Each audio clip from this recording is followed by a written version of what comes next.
Welcome back, everyone, to the Song of Waves and Wind, where during the last episode we had a rather disturbing dream, but we also learned about some explosives. What do you say about that, Girhazi? You return. How goes the river defense? If those wagons aren't meant for us, and I have little doubt they are, there can only be one target. Ooh? I suspect the Ordechai have decided that if they cannot control the Rackwade, then nobody can. To the south and east is a floating bridge at the crossing called the Rackwade. From there, we can govern passage into Umbar from the east by the waterway and from the south through Kudzagin. The Ordechai have been contesting us for control of the Rackwade, but there have only been small daily skirmishes so far. I suspect that the Ordechai have decided that they cannot control the Rackwade, then no one can. I think those wagons are for destroying the makeshift bridge there. We will be completely cut off from the rest of Shigana if they succeed. We cannot allow this to happen. Please, if you think you're able, return to Eshador and destroy the black powder. After you have done this, you should go to the Rackwade and inform the Demuri captain there, Ningena, of what has occurred. If you feel that you are capable of helping her any further, please do so. She is the widow of my son, Talax, and is truly like a Demuri, a daughter to me. Alright, so help your daughter-in-law with some quests after I destroy the black powder wagons. We may be having some trouble with the black powder weapons. It's a bit wet here today. Oh, hello, Corridon. I have already given my thanks to Gehazi for the accommodations. I have not awoken so refreshed in many months. Glad somebody got some sleep. Ah, did you sleep as well as I? Well, I managed to get a few hours. I asked him if he had dreamt of anything. Oh, at the very least, I remember nothing. I believe that my sleep was untroubled. Well, at least somebody had untroubled sleep. Especially considering, if I remember correctly, he was the narrator of the dream. Something has troubled you. I see it on your face. Your sleep was troubled by dreams? Yes, they certainly were. We will not speak of those dreams here. Let us later discuss the dreams in private. Right? And what about Cedargon? I did not sleep well in the night, but I have determined it will not adversely affect my morning. We have a long day of travel ahead of us, for Azagoth must be ahead of us. He gets further away with every pressing hour, and we must already spend enough here sleeping or trying to sleep. Well, alright. He wants us to get on going. I guess I'll take the wrist guards here. Gehazi has supplied us with food and water, with which we can restock for the journey ahead. I guess you could take some of the water from the atmosphere, it looks like. Alright. Well, what are we saying? Oh, yes. Make sure that you have enough of each, the food and water. In the days of my shipboard service for Gondor, few things were as necessary as stocking the larder of your ship with water and food. After all, you might not set foot upon land for several weeks. We travel afoot now, and not by ship, but what the Umbarli say, the land to the south reminds me of my past voyages. There may be little opportunity in the days ahead to restock our supplies, so ensure that you have what you need from Gehazi's provisions. Alright, so I need to restock my supplies. And I'll presume that is... Where is the supply? Oh! Okay, back here. Okay, here we go. And also some water. Okay, thank you. Oh, hello, Caltech. No one provides something of value without deeming something in return. What does the leader of the folk ask of us, Pineleaf? No one provides something of value without gaining something in return, and Belandor said this Girhazi mentioned a price of some kind to him. Not only that, but some among our company have accepted gifts from the Ambaruli. The elf court and admired some new arrows that he was gifted, and one of the craftswomen here mended his old Gondorian's boots with clean stitching and fresh patches. What is Girazi's price for these supplies and these gifts for her people? More importantly, now that they have been accepted, how will we refuse the cost that she asks? What is the price, we wonder? Well, here's her daughter. Maybe she can tell us what the price is. Hello? I suspect that blowing up a few explosives is not the price. Yes, my mother has commanded that I join your traveling company, Pineleaf. I will serve as your guide within the lands through which you travel, and my knowledge of the Shagani people will be of help to you. In this way, my mother also hopes to secure the bonds of friendship between the Ambaruli and the people of Umbar, unless any of the kindred object. Belandor, Rothak, and Koltek remain silent, but the dwarf stares at you meaningfully. In other words, see the prize. There is one thing more, Rahazi continues. My mother insists, and I agree, that I must be allowed to combat the Ordekai as we encounter them in this journey.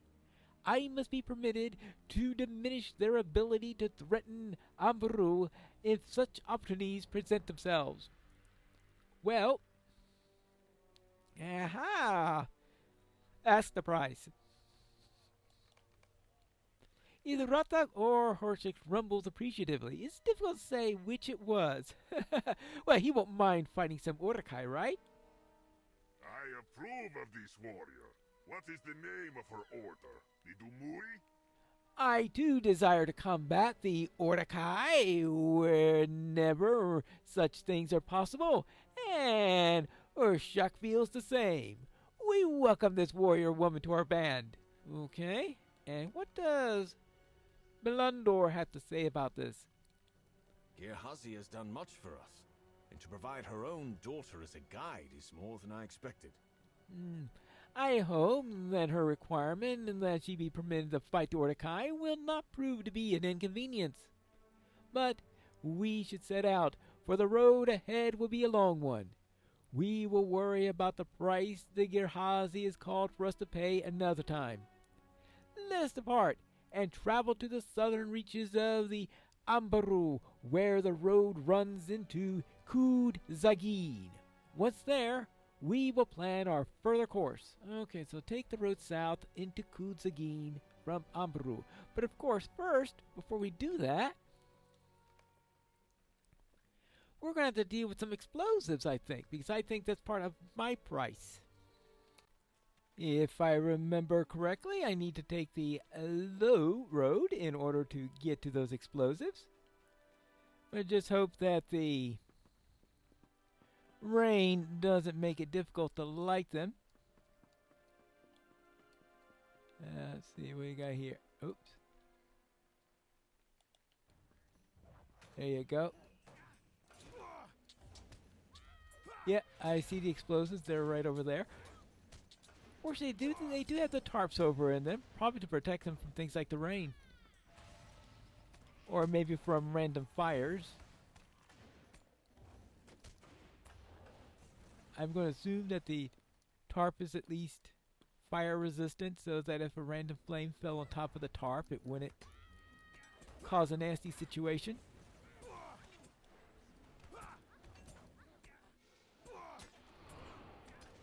Well, we'll see. And what about you? And you? Oh. Sorry, that horse keeps on getting in the way.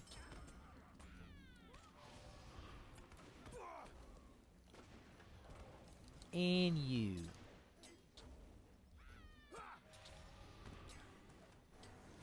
Okay, while you slowly bleed to death, I can deal with your cat. Alright. Let's see, we'll grab you.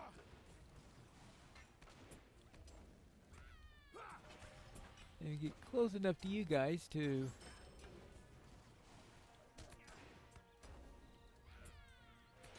See, that was obviously it. That one is not it. How about you? Okay, they're all acting together, it looks like.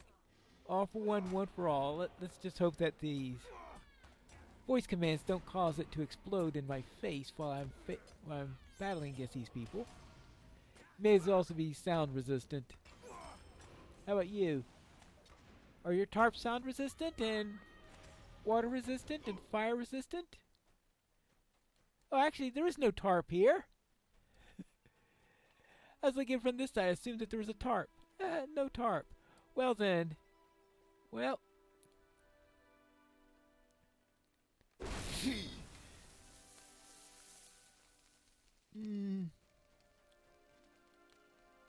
Well. I don't think those are very stable explosives. I've got to tell you that. I mean, they're just going to blow up that easily. I wouldn't want to be around explosives that are that unstable. Could you imagine trying to haul nitroglycerin over a bumpy road? I don't know, that doesn't sound like something I would want to do for a living. How does one haul nitroglycerin? Maybe it's best not to ask.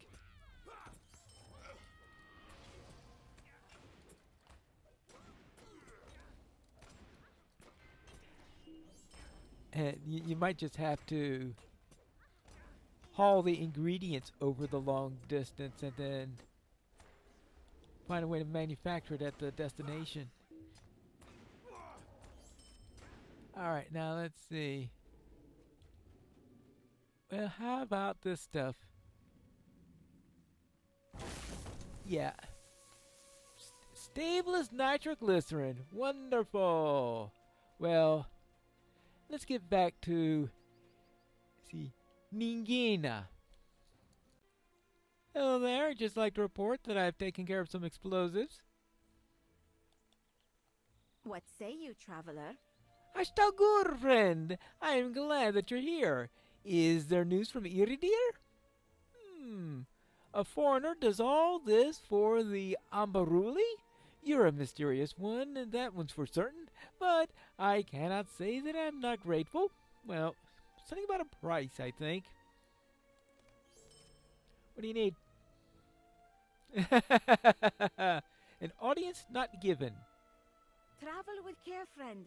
Dangers are all about. I have neither patience nor time for beggars, nor do I have the resources to spare for anyone who comes asking for handouts or assistance. Are you talking about me or somebody else? The Kuti rebels sent me a messenger whom my people must save from an Orakai raiding party near the bridge, and the man still seeks an audience from me several days hence. He is either a fool or he's desperate. Oh, perhaps a bit of both. I do not have the time or the resources to assist him. If you are in earnest, as you seem to be, maybe you can help them. You will find them to the east near a hut. Okay, so speak with Sukal at some point. And what else? What say you, traveler? If Ngirazi sent you to help us, who am I to argue? Welcome to Suru. Oh, here we camp not only to maintain the control of the crossing, but we are also building a permanent outpost. From here, we can keep watch upon both the crossing and the roads. The road going southeast is blocked by a landslide currently. Oh, yes, that's right, because I confirmed that just previous episode, right? But that is not always so. People are working to clear it. The Ordekai test our defenses almost daily. They have their bivouacs across the river, and though we hold the bridge itself, they watch upon the road from the other side, so we still cannot truly use it. We will need to clear them out in time, but for now, we are content to hold the ground and minimum losses and make progress on our fortress. Or we were, anyway, before hearing the news that they were frustrated enough to try destroying the floating bridge. Oh yes, the bit about the explosives. Yes, it would seem that the time for action is upon us. My best Demuri are resting after a skirmish that lasted long into the night. You appear to be a talented warrior. If you think yourself capable, it would be good of you to visit the Ordekai camp across the bridge and remind them that we are not weak.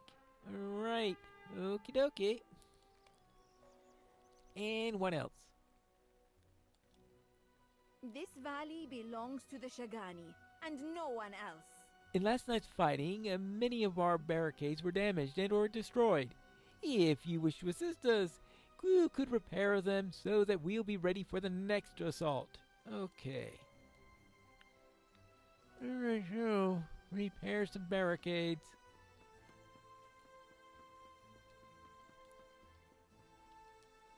Okay, this is the before.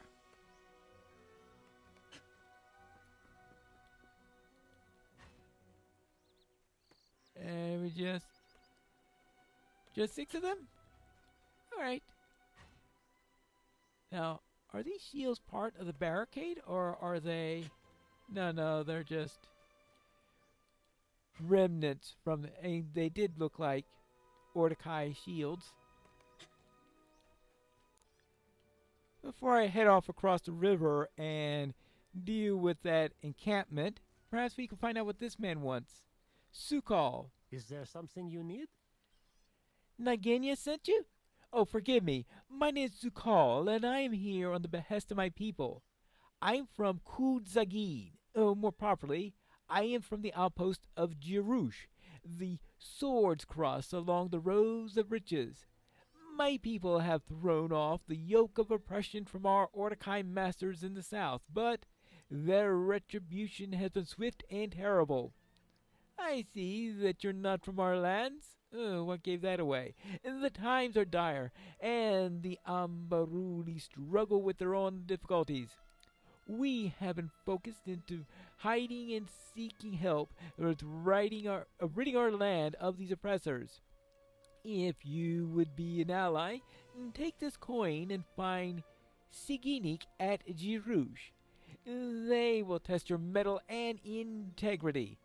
I cannot promise wealth or power. No one ever promises me that. And I pray your intentions are noble. When the battle ends, cross the Rackwade and follow the road south of Jirush. Be wary of Ordekai patrols. I thank you. Be wary of Ordekai. Okay, in other words, take this coin